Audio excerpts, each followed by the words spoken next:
மேசராசி அன்பர்களே, உங்களுக்கு 3ஆம் இடத்தில் செவ்வாய் உள்ளார். 2 7ஆம் அதிபதி சுக்கிரன் 6ஆம் இடம் அமர்ந்துள்ளார். 3 5 அதிபதி புதன் 4ஆம் இடம் அமர்ந்துள்ளார். 4ஆம் அதிபதி சந்திரன் 10ஆம் இடம் 11ஆம் இடம் 12ஆம் இடம் இந்த வாரம் சஞ்சாரம் செய்வார். 5ஆம் அதிபதி சூரியன் 5இல் ஆட்சியாக உள்ளார். 9 12 அதிபதி குரு 2ஆம் இடத்தில் உள்ளார். 10 11 அதிபதி சனி 11லும், ராகு 12லும், கேது 6லும் சஞ்சாரம் செய்கிறார்கள்.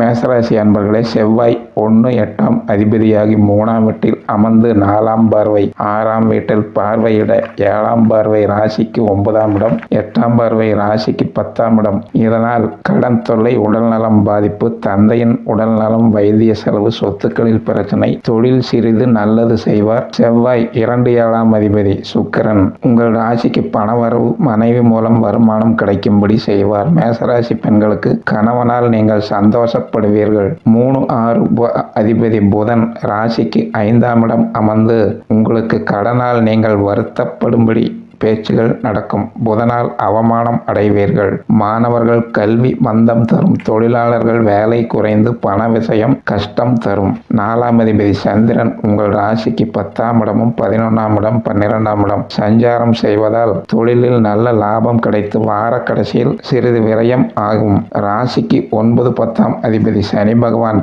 11ஆம் இடம் அமர்ந்து உங்கள் ராசிக்கு நல்லது செய்வார். லாபம் தந்து பணவரவு, பொருள் வரவு தந்து 3ஆம் பார்வை ராசியை பார்க்க மனக்குழப்பம், உடல்நல பாதிப்பு தருவார். 7ஆம் பார்வை ராசிக்கு 3ஆம் இடம் பார்க்க 5ஆம் இடம் பார்க்க புத்திரரால் உங்களுக்கு மன வருத்தம் இருக்கும். சந்திரன் 4ஆம் இட அதிபதி. விவசாயிகள் நல்ல விளைச்சல் பெறுவீர்கள். சுப விரயங்களும் இருக்கும். குரு பகவான் ராசிக்கு 9 12 குடையவர். ராசிக்கு 2ஆம் இடம் அமர்ந்து உங்கள் பண கஷ்டத்தை தீர்த்து வைப்பார். குடும்பத்தில் நிம்மதி தருவார். மேசராசி இளம் வயதினருக்கு திருமணம் பேச்சு துவங்க உதவுவார்.